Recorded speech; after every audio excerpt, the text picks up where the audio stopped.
Hey guys, what's going on? It's Kyger. I was going to say the wrong name again. It's the Mad Kyger here. And up here today, guys, we are here with a first impression video. This is in no means a review, but a first impressions. I wanted to do a more relaxed video today, something a little bit more chilled, because I've been sort of overworking myself as of late with YouTube and Twitch. I've been putting a lot of time into doing those things, and sometimes I sort of forget about the real world as well. And I don't want to sit here and say that I'm giving up with the editing and giving up with making better videos. I just feel like today we'll do a more contained video. And today's game, I'm going to give you my first impression on WWE2K19. I sort of gave you my first impressions on Black Ops 4 in last night's stream. So if you watch that stream towards the end of the video, I'll give you my first impressions. But if you don't want to watch the stream, I'll do a first impression of Black Ops 4 maybe in the week. So, WWE 2K19. Is this game the big sports game? Is this game the big WWE game this year? No. Quite simply, no. I think 2K focus their games too much on being like EA. Instead of releasing a new game built up from the ground, they're basically taking the other games and improving on that. And that's fine, I guess. But at the same time, you have to bear in mind, we live in a society where people don't want updated versions of games. We want a built up game from the ground. Something that shows your creativity, something that shows you're selling something that is new and original. WWE games have been around since video games have been around, essentially. And the graphics have definitely improved, as well as some of the core gameplay. And there are some WWE games that are still fun to go back to and play today. Unfortunately, with 2K's WWE games, 15, 16, 17, 18, and then next year it'll be 19. Once the new one comes out, most people give up with these games. Because again, it's essentially like FIFA or NBA, where the game gets updated and makes the game before seem inferior. It seems like instead of putting something in the game that makes people want to come back and play this game even when the new one's out, and give you something fun and original in the game, it seems like they're just trying to improve on what came before. And again, that's not necessarily a bad thing, but it is a bad thing when there are companies out there producing games built up from the ground and charging less for their games.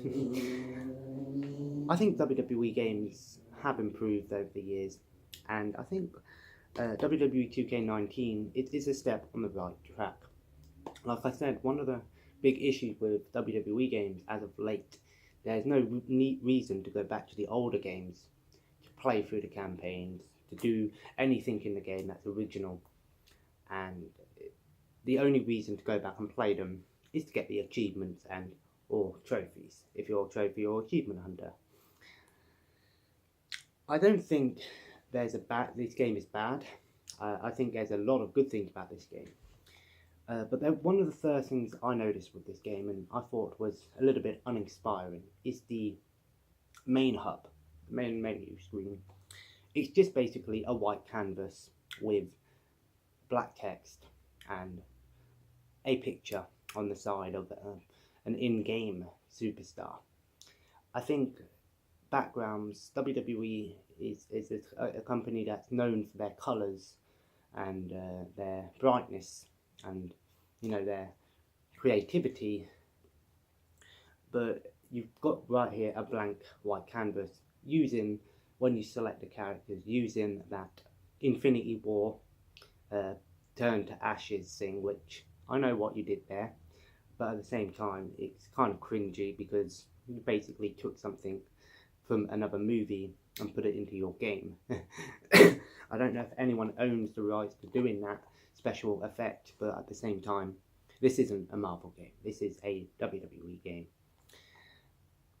there are some things, like I said, that are a step in the right direction. For example, they have the 2K Towers mode, which again is part of the $1 Million Championship tournament, but even so, it makes it feel like you're playing an old arcade fighting game, such as Mortal Kombat, like where you have to go up a tower, and with each step you take, that game gets harder, and there's some challenges. I haven't done it yet, I haven't given it a go. I've only put a little bit of time into some universe mode and some quick matches, because my main focus and the main reason why I brought this game was to make TWA, and of course we've done the video on that yesterday, so if you haven't watched that, check it out. However, I think that's a good step in the right direction, because WWE, because there have been modes like the Defeat the Undertaker mode, Defeat the Streak mode in the other ones, and the 2K Showcase mode makes its return. Those modes are cool and unique to the game, but again, how much, how, like I said, I haven't played it just much yet, but once you've done it once, where's the drive to do it again? The game has got a new and better campaign mode, I've heard. It seems like they've actually tried to go away from this whole campaign in the other games where you would end up fighting the same person over and over again, and nothing would really come of it, which is why I didn't do the story mode in the last game, because it was essentially very similar to 17, and I didn't think there was much change in it, apart from being able to walk around in the background. The older games, such as SmackDown vs. Raw, had a really good campaign, because those games felt like the campaign was unique to that game, and it was different to the one before. And it seems like this year they're trying to do that with the fully acted voice acting and scripted events. But at the same time, I can see why some people are complaining that the campaign is not unique to each person. There are some different things that might happen, but at the same time, a campaign should be something that's the same story for most people, especially when it comes to a wrestling game. As for universe mode, I don't think there's much change with the universe mode, which again I don't think is a bad thing. I think universe mode is at a good time and is at a good place right now, and there are some things that they could change to it, but for the most part it does what it needs to do, and I think that's where most of my time goes into this game. As for the game's in-game graphics, it's hard to say really, because I do not play this on an Xbox One X, as it is enhanced by an Xbox One X. Maybe when I get a 4K TV, I'll upgrade my console and I might notice a much bigger difference. However, it's a shame really, because some of the characters in the game, or superstars, look pretty good. Like John Cena, for example, AJ Styles, Rey Mysterio, for the most part look pretty good. But then you have some ones where it feels like they really did rush. For example, Nia Jax just looks disturbing. She's got this weird, horrible crow's thing going on with her eyes and her nose. And I know the reason for that is because I think what they do is they use a photographic facial recognition software, which is cool, but at the same time, it's not perfect at the moment. You can have a good game without having your characters look like shit. You know, look hyper-realistic is what I should have said.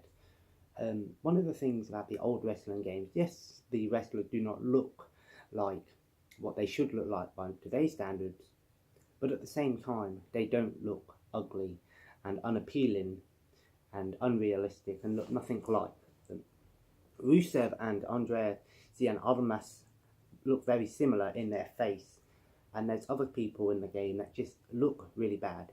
It seems like they maybe put the main superstars, the big ones, put time into those, and some of the lesser popular superstars, they just sort of rushed, I feel. I'm not saying that it looks terrible. It's definitely a step up from last year, but not by much. and I'm sick and tired of it always being a certain amount of people that get really good work on them and then others don't. Ronda Rousey is a pre-order character, and she even looks pretty bad as well. And the fact is that she's a pre-order character, technically part of the DLC. She still looks pretty terrible. I'm not going to lie. Looks nothing like herself in real life. I'm not saying she looks terrible in real life. She's a very nice looking lady. You wouldn't want to mess with her though. But at the same time, in the game, she doesn't look nearly nothing like she does in real life. Which again, I'm not going to sit here and say fuck you and say that you're terrible at making games, because like I said, what you've got here is a game that's taking it in the right direction with the new improved campaign mode and the showcase mode and the 200 characters. So there's definitely a nice an overabundance of characters in this game. So you've got the pretty much everyone from the main shows, but you also have some classics thrown in there and some ones that I didn't expect, like Rick the Body Martel is in the game, and I didn't expect him to be in the game either. And I think it's cool to have the legends and the modern characters for customization options in terms of making dream matches and making your own shows. Again, customization in this game I've already talked about in yesterday's TWA video, and I think customization, I haven't delved into everything yet, but for the most part it seems like it's almost the same as last year with maybe some slight improvements, and that's not such a bad thing. 2K18 had good customization, and this game does as well. I will say this though, one big complaint I had with 2K18 was the load times. The game's load times would take nearly a minute to load, a minute, maybe 2 minutes sometimes to load a match, and then it would have to skip the match and then load this, load that. This year it seems like the load times are a lot faster. They're not super fast, but they're definitely faster than last year, so thumbs up for that. 2K19 is being sold for about £45 to £50, as is most new sports games these days. And I think that's one thing that I will say, is these games are marketed as sports games and played a lot like sports games in terms of they're trying to be more realistic. But this game has a feature called Payback, which is basically gives your character a bonus ability and gives you a chance to get back into the fight, which is cool, but for some reason I can never seem to activate it and figure out how it works, so maybe I need to put more time and see what happens. It's definitely a step in the right direction, but it would be nice to include an arcade mode in the game where the game is nothing like the real life, just fun. And that's the problem with sports games, they're all trying to be more simulated rather than arcadey and fun. But nonetheless, I think WWE2K19 is a good step in the right direction. It's a step up from last year's game in some good ways, and there are some bad things about it, but at the same time, I don't think I'm not disappointed with the game. I think it's a good game. I'm looking forward to putting some more time into it. And if I was to give this a sort of rating on the first impression so far, I'd give it maybe a 7.5, maybe an 8, which is quite high for a sports game in my opinion. But of course, there are some good things about this game. Anyway guys, I'm going to go and play some Warface in a minute. Like I said, this isn't an edited video, this is a more chilled video today. I wanted to do something a little bit more chilled, and I'll maybe do a Black Ops 4 first impressions video, maybe tomorrow, I'll see. I don't normally upload on Sunday, but I might do it for you guys. And anyway guys, if you enjoyed today's video and you enjoyed this style of video, feel free to let me know in the comments. And of course, leave a like. And of course guys, feel free to subscribe if you haven't already and join the family. Follow me on Instagram and Twitter in the links below. And of course, check out my live streams on Twitch. We will be doing a live stream tonight. I'm not sure what I'm going to be playing. If my friend's online, we'll probably do Left 4 Dead. If not, I might do something else. I'll see, and I'll let you know. And of course, if you want to support the channel and the Twitch, feel free to check out the Patreon and Streamlabs in the links below. Thanks for watching guys. have a nice day, and I'll see you in the next video, which might be tomorrow. If not, it'll be a one-day review video. Thanks for watching. Take care.